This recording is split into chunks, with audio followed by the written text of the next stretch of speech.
আসসালামু আলাইকুম, টেকনোলজি টেলে স্বাগতম।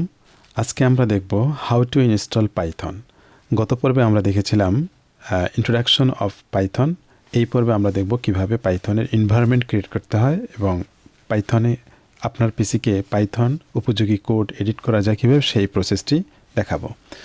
তো শুরুতেই আমরা আমাদের গুগল সার্চ বারে যদি সার্চ দেয় যে পাইথন ডাউনলোড, দেন এরকম একটি ওয়েবসাইট পাবো, python.org, পাইথনের মূল যে ওয়েবসাইট। সেখানে গিয়ে আমরা ক্লিক করলে পাইথন ডাউনলোড যে অপশনটি আসবে, সেখান থেকে পাইথন ডাউনলোডের অপশনগুলো দেখতে পাবো এবং পাইথন ডাউনলোড এখান থেকে আপনার পিসি যদি ম্যাক হয় অথবা উইন্ডোজ হয়, যে পিসি হবে সেখান থেকে আপনি সিলেক্ট করে পাইথন ডাউনলোড করে নিতে হবে।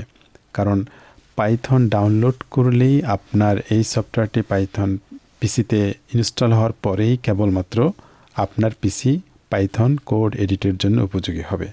Install Python same process, just follow the process এবং এরকম একটি ইন্টারফেস আসবে। দেন জাস্ট একটা সফটওয়্যার, সিম্পল একটা সফটওয়্যার ডাউনলোড করতে যে প্রসেস অনুসরণ করি আমরা, সেই প্রসেস ফলো করলেই এই ইনস্টল হয়ে যাবে। এরপরে আপনাকে কোড এডিটর, পাইথন ডাউনলোড হওয়ার পরেই আপনার কোড এডিটর ইনস্টল করতে হবে। তো কোড এডিটর জন্য আমরা পাইচার্ম কোড এডিটর ইনস্টল করব। PyCharm is available in 2 edition, professional and community. The community edition is an open source project and it's free. তো এইটুকু আমাদের খেয়াল রাখতে হবে যে আমরা প্রফেশনালটি ইনস্টল করব না, আমরা ইনস্টল করব কমিউনিটি এডিশন। এটা ফ্রি এবং ওপেন সোর্স। সো আমরা কমিউনিটি এডিশনটি ইনস্টল করব।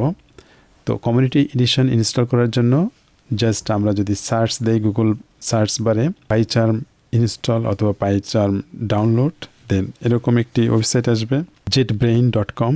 এখান থেকে আমরা কমিউনিটি এডিশনটি ডাউনলোড করে ফেলব। ডাউনলোড করার পরে ইনস্টল প্রসেসে যাওয়ার সময় এই বিষয়গুলো চেক মার্ক করে দিতে হবে, যেমন PyCharm community addition and open folder as project, এগুলো চেক মার্ক করে নেক্সট গিয়ে ইনস্টল করে নেব। ইনস্টল হওয়ার পরেই যদি আমরা এটা ওপেন করি পাইচার্ম, দেন এরকম একটি ইন্টারফেস পাবো। ইন্টারফেস পাওয়ার সাথে সাথে নিউ প্রজেক্ট একটি ক্রিয়েট করে নিতে হবে।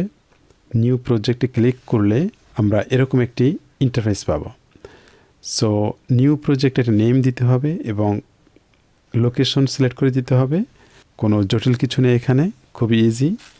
তো এরকম একটি প্রজেক্ট ক্রিয়েট করে print in the name of Allah যদি লিখি এরকম, তাহলে আমাদের ফার্স্ট কোড পাইচার্মে এডিট হয়ে যাবে।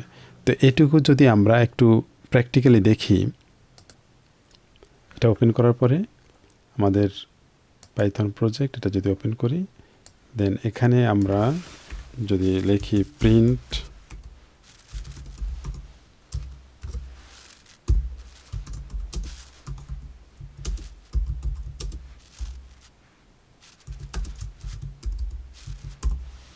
এবং এটি রান করি, তাহলে দেখুন অটোমেটিক্যালি রান হয়ে গেছে।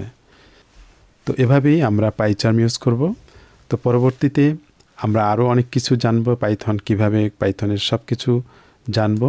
পরবর্তী লেসনে আমরা শিখব হচ্ছে লেসন 3তে শিখব ভেরিয়েবল, পাইথন ভেরিয়েবল সম্পর্কে জানবো এবং ভেরিয়েবল সম্পর্কে A to Z আমরা জানার চেষ্টা করব। পরবর্তী লেসন দেখার আমন্ত্রণ জানিয়ে শেষ করছি। সে পর্যন্ত সবাই সুস্থ থাকুন, ভালো থাকুন, আল্লাহ হাফেজ।